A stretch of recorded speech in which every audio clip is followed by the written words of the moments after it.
Welcome to Mr. Brown's Basement, a channel devoted to the repair and restoration of vintage electronic equipment and other random stuff. In the few years I've had my latest car, I'm already on my third bumper, thanks to drivers who think that stoplights are optional. I've also had another driver back up into me and take off. I was lucky, though, that there was a witness who saw the driver's license plate before she took off. That's where dash cams come in.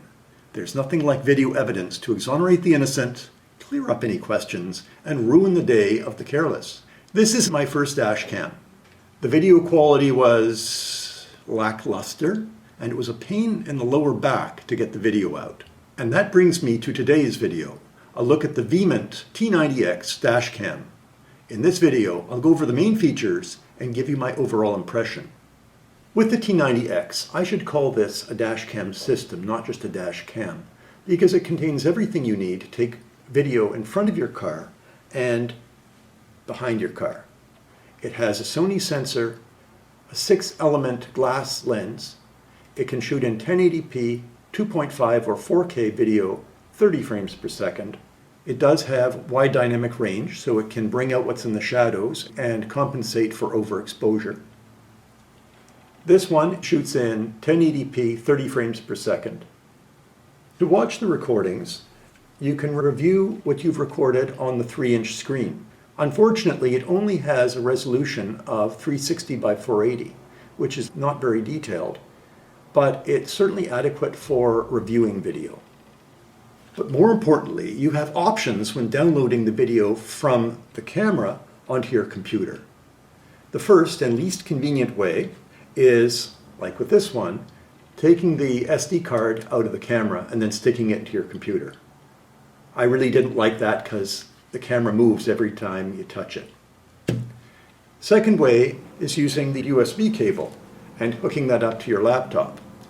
Better, but I don't like to keep the laptop in the car. But what I really like about this one is it has its own Wi-Fi, so you can wirelessly download videos wherever you want it. It does not, however, include a microSD memory card. You have to buy your own. It accepts up to a 256 gigabyte card. In the highest resolution, you'll use up about 1/4 gigabyte per minute. Of course, you can have newer videos overwrite old ones when the card gets full. As an aside, it should be fitted with a Class 10 card to keep up with the amount of data being written to the card. I would recommend a high-endurance type SD card because they're more resistant to wearing out after many write cycles. This is what you get in the box: an instruction manual,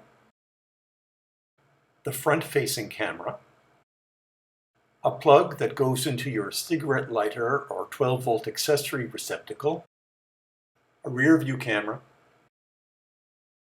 a GPS receiver, a USB data cable, 2 electrostatic stickers, and some 3M double-sided tape, and a car trim prying tool.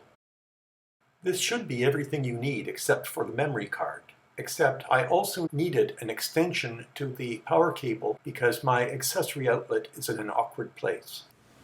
The first thing that has to be done with the system is installing it into the car.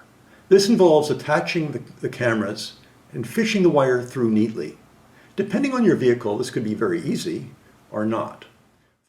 There's the rear cam mounted on the glass. I've made the cable almost invisible. It runs actually in that crack, and I pushed it in with this tool.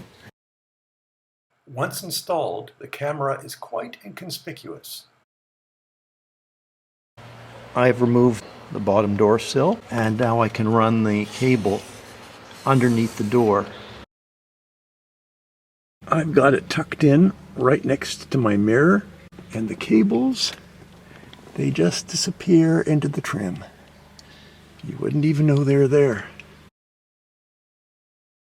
This is a place I'm certain it will not interfere with my view through the windshield.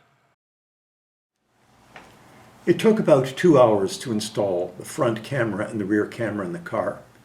I don't want to represent myself as somebody who's an expert at tucking cables under trim, but it really wasn't that hard, and this tool was very useful. I found that the cable for the rear camera was probably 2 feet too long. My accessory socket is in the compartment between the seats, so the power cord was about 2 feet too short. I'll have to get an extension to make it work. And then we'll see some examples of what kind of video this camera can produce. Almost every camera can produce satisfactory video under ideal conditions. So let's test under non-ideal conditions. I will focus my attention to the kind of detail that would be helpful to police in a collision situation.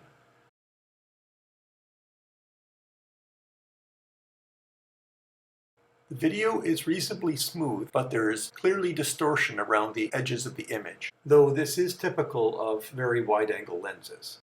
I'm impressed by the sharpness, even though it's raining on my windshield, and not my parade.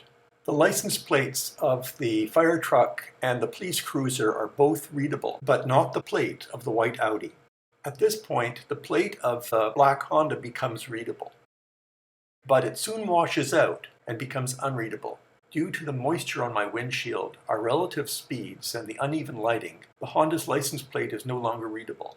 The fire truck's license plate is becoming readable again, but just barely due to the moisture.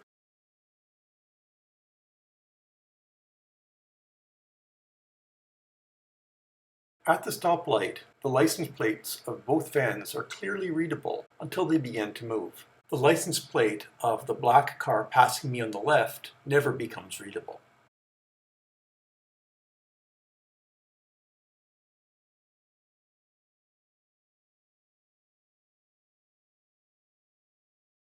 This is how the front and rear cameras see the same contrasty night scene. The front camera is doing a much better job at setting the correct exposure for this lighting.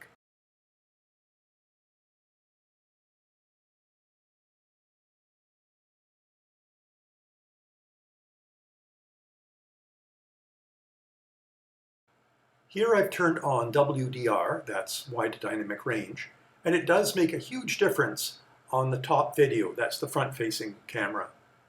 Hard to say if it makes any difference on the rear, but clearly the rear does better where there's more light.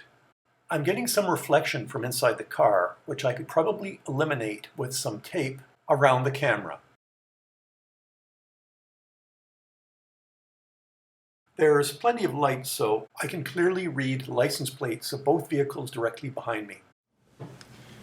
After testing this dashcam extensively, I can make the following conclusions. The front camera is surprisingly good, and the rear camera is surprisingly mediocre.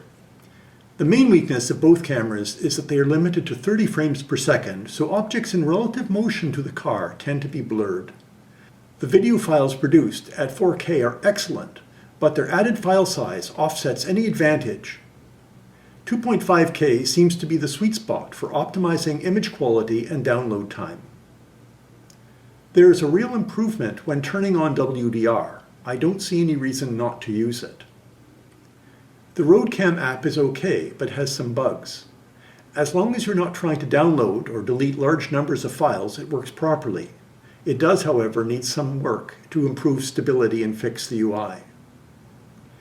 Overall, I'm quite pleased with this camera, and at $120 US or $160 Canadian, it's a good value with its set of features. You can find a camera that offers 60 frames per second video for the same price, but then you lose the large screen or the backup camera, or both. And of course, there's always something like a GoPro, which would only cost about 4 times more. But that's the topic, perhaps, of another video. I hope you enjoyed this video and will consider subscribing to Mr. Brown's Basement for more interesting and unusual videos. Hope to see you in the next one.